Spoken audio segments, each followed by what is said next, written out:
All right, music fans, welcome back. Harmless Dave here, talking about real music and real controversy, of course, involving me, right? Because I'm just the most controversial person. And the things I talk about are life or death issues, and everybody is just bent out of shape about my opinions and the speculation that I do. And when it comes to Journey, it's a lot of fun, people. It just is. But hey, I'm going to keep doing it. I do it in real time for real people, just like you and just like me. Before I get going in this video, I thought this was appropriate. The band is called Mayank, and this is singer Guy Oliver. He is from Brazil. This is really good. Somebody coined the expression that he was the Brazilian version of Steve Perry. So I don't know, maybe not. You'll have to decide for yourself. I believe this came out last year.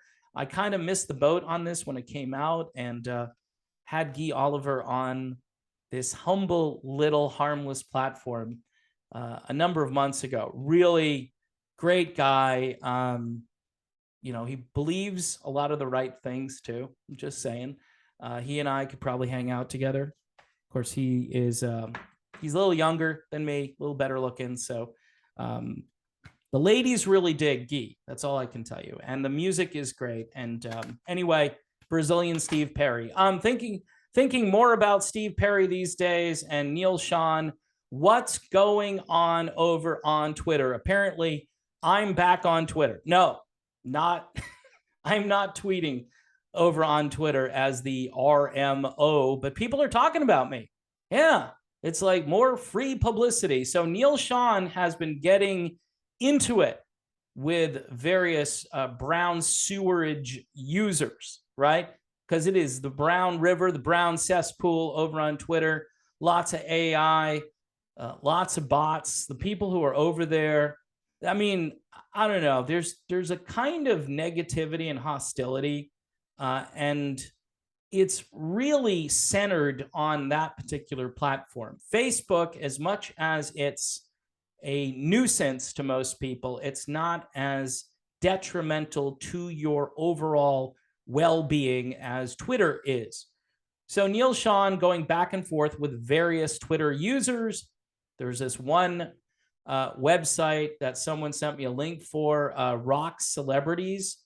And when you see the words, Real Music Observer, then you go, okay, great. It's just another wonderful day for me. And I should take my own advice. Any publicity, I guess, is good publicity. But, this is why I left Twitter.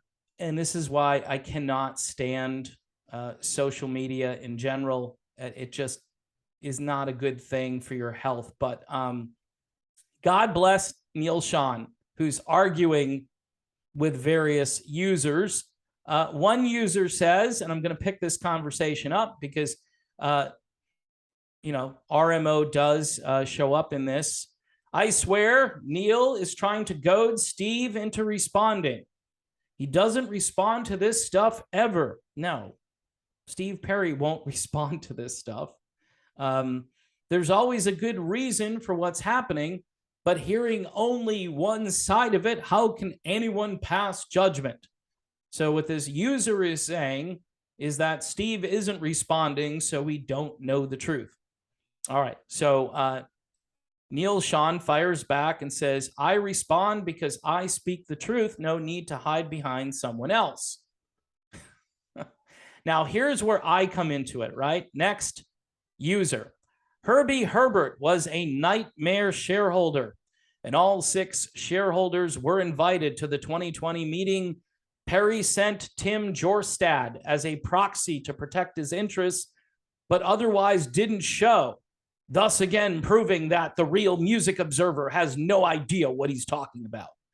Okay, full stop here before I get into Neal's response. Now, I think the way I verbalized this situation when I wasn't even sure about it, I said, I think Perry might have been involved in this.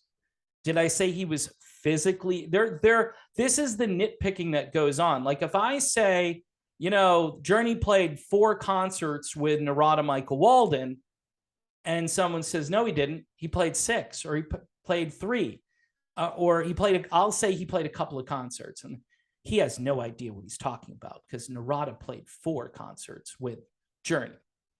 Like, okay, like here's the overarching theme, though, is that Narada quits, right? Can't play any more concerts, only played a few concerts, a couple, 4, 3, 2.8. What difference does that make? Well, details are, if you don't know what you're talking, no, I knew what I was talking about in the sense that Narada couldn't play concerts anymore. That's the entire premise of reporting on that and saying this is what happened, right? In this case, I said, I think Perry was involved in this. And if I said, I think he was there, I could have said, I think he was there, maybe physically there. I don't know if he was physically there or not, but he had a presence at this meeting. The proxy, he admits that Perry sent a proxy. So how do I not know what I'm talking about? This is just ridiculous on so many different levels. It's kind of like, no, we're not fighting a war in Ukraine, right? No, we're not fighting Russia. No, we're just sending money and weapons, and we have special ops on the ground there.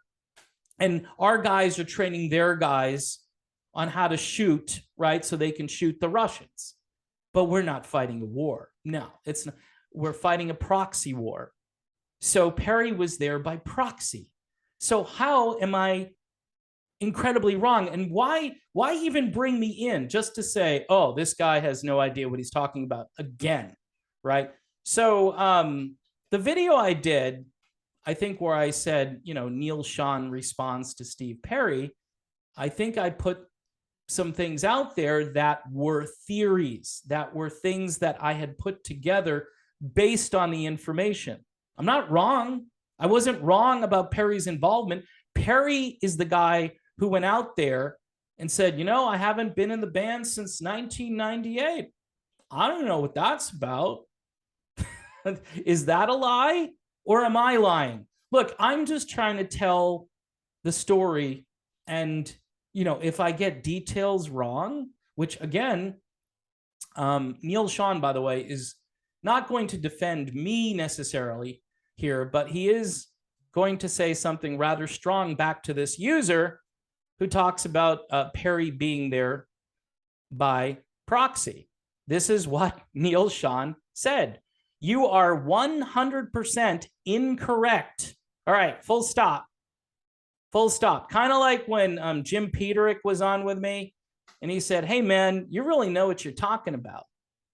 He said that to me. All right. Now, the only reason I share that with you is because, you know, I'm not one of those guys who sleeps well at night when people are constantly telling me I suck. Right. And that's why I got off of Twitter.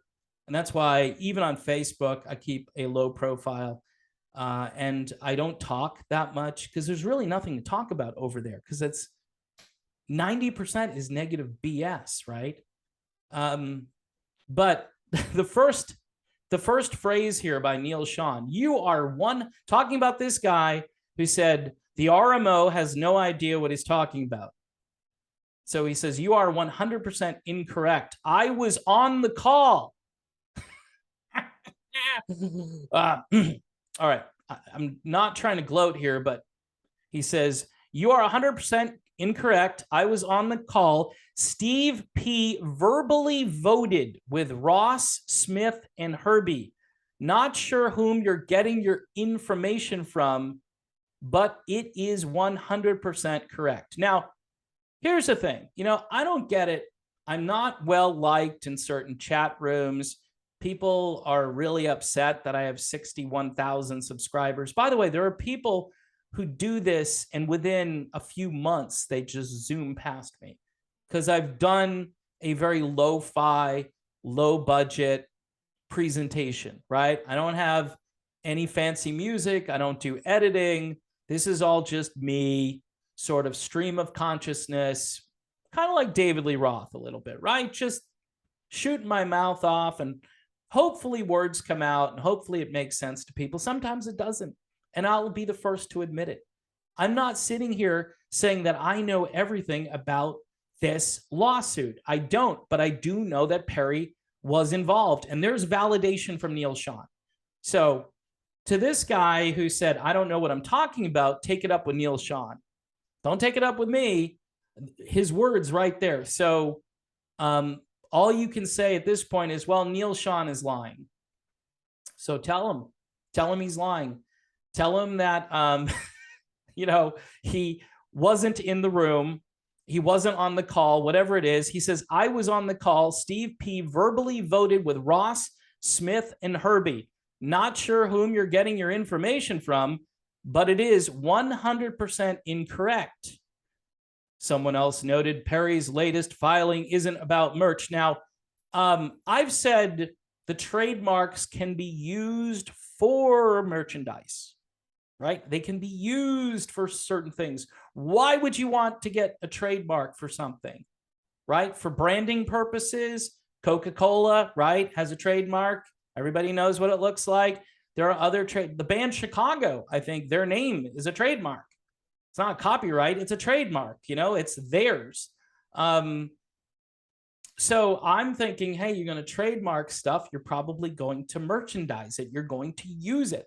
Why trademark if you're not going to have some sort of financial benefit from it?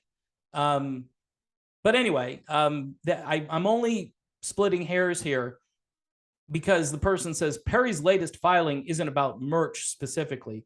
He's contesting the trademarking of the song titles without his consent and the consent of the third party to whom he states Neal Schon and Jonathan Cain sold their rights to the songs. Of course, the titles might be used on merch. Neal Schon replied by saying, and this I think is dead on, again, songwriting and trademark titles have nothing to do with each other. Google it and get educated, please. Some people don't like Neal. Sometimes Neal will spell words wrong and he'll, just blurt stuff out. I can just see him like typing on a phone or something and just trying to get phrases out, right? To get it out there so people will read it. You do it maybe and you're a little bit upset or you're trying to respond to these people. I don't know. I'm not worried about Neal Schon's grammar. It seems like he's doing a good job here. I don't see any grammatical errors or spelling problems. But what he's saying is that songwriting and trademarking are different. Jonathan Cain and Neal Schon sold their portion of the songwriting to a company called Hypnosis, from what I understand. From what I've read, again, and if I get the name wrong or the details wrong, I'm sorry in advance.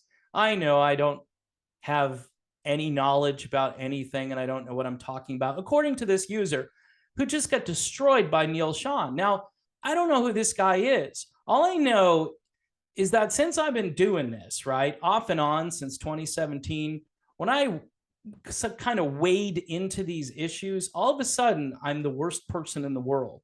And I don't know what I'm talking about.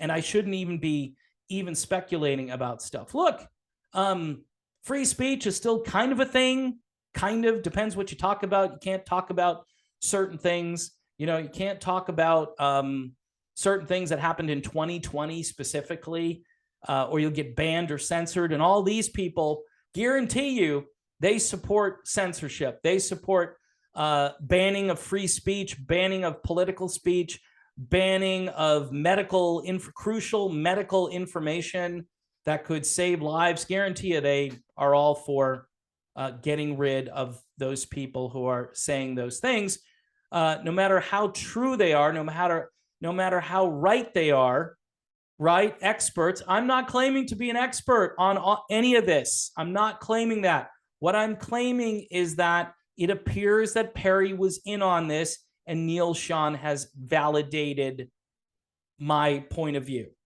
And that's it. He says he was on the call and Steve Perry verbally sided with Ross, Smith, and Herbie. And then I started in on, doesn't seem like there's going to be a meeting between Steve Perry and Neal Schon. having any coffee, right? Doesn't seem to be any coffee in the future between Neal and Steve. And that's actually really sad. It's really sad. And my overarching point is that how much money do you need, right? So these guys who, by the way, cut Perry about 12%, from what I understand. I could be wrong on that. Someone should challenge it. Go on to Twitter and say, I don't know what I'm talking about. And then maybe Neal will tell you it was more than that. Maybe he'll tell you it was less than that. So this guy's got 12% in perpetuity. And these people are slicing and dicing and worrying about, you know, the difference between trademark and a copyright. And they don't know about, you know, selling the publishing, selling the songs versus trademarking the songs. It's different. It's different. I think I explained it, but maybe we should have like a copyright / trademark attorney on the show. So if you guys, you know anybody that wants to talk to me directly about this, maybe we'll talk to an expert, right? And I'll just sit in the corner in the fetal position as the expert tells you exactly what's going on here. All I know is it seems like Neal Schon was defending me there, like hardcore. So thanks, Neal. Just want to see that in advance. And look, I've disagreed with Neal Schon, especially in the early days. People who've been with me and been on this channel in the early days during the Neal and John problem there, back when Jonathan Cain went to the White House and Neal Schon was like, hey, we're not political, and that was the wrong move. And, you know, I didn't give you permission to do that, or it just doesn't look good. You know, I was kind of siding with Jonathan Cain, and then, you know, I saw the light a little bit and understood that maybe you shouldn't take this kind of position. I don't know if they were taking positions. I think they just wanted to go to the White House, but you know, that orange man is so bad that he makes people really upset. You just mention his name and people just lose it, right? They go crazy. And so here I am 5 years later on this one, and they still love me over on the Brown River and in the chat rooms. I'm just a huge hit, you know. It's actually really sad. I'm going to keep saying this. It's just really sad because this isn't the end of the world. This isn't like, you know, nuclear annihilation. We've got some bigger things going on in the world. And when I do this channel and when I say stuff like this and it comes back to me like this, I go, wow. I mean, imagine if people were this involved in politics and government and cleaning up their neighborhood or serving the people that really need help. I mean, we just went through a huge hurricane here in Southwest Florida, and the place is a disaster zone. And yet, hey, this guy doesn't know what it, fine. I don't know what I'm talking about. Let's just say that, fine. Not according to Neal Schon. Sorry. I don't know what else to say. It's kind of cool to see Neal Schon out there defending me and, you know, just telling it like it is. Because if he was on the call, he was on the call. Anyway, I'm just rambling on. It's just hard for me to understand why they would bring me into this conversation. It's almost like, okay, here's a way I can work him into this. And a few years ago, I think Neal quoted a tweet or retweeted something I did or said, or maybe put a video out there and Neal liked it, and they're all attacking him like, you can't, why are you liking this guy? This guy's an idiot. Why are you just, okay, guilt by association, you know? In any event, nobody's paying me. Just want to make that clear. Nobody is paying me on either side of this. Steve Perry, he's never reached out to me one time. People always say, you know, you should have Steve Perry on. Okay, sure. Steve's people, if they want to reach out, they can reach out to me. Anyway, this is the Brazilian version of Steve Perry, Guy Oliver. And I'll keep plugging this music because this is the future, folks. As much as I love Journey, someday Journey's going to stop being Journey. Their music will survive and go on forever, but we need We need new stuff, and the future generations need new stuff to listen to. My Yank is a pretty cool band. Check them out. Auras also is another band that Guy Oliver is a part of, and I believe they're coming out with a new album for that band as well. It's great music, and yeah, go listen to it, go stream it, do what you have to do. Thanks for watching, people. I will see you soon.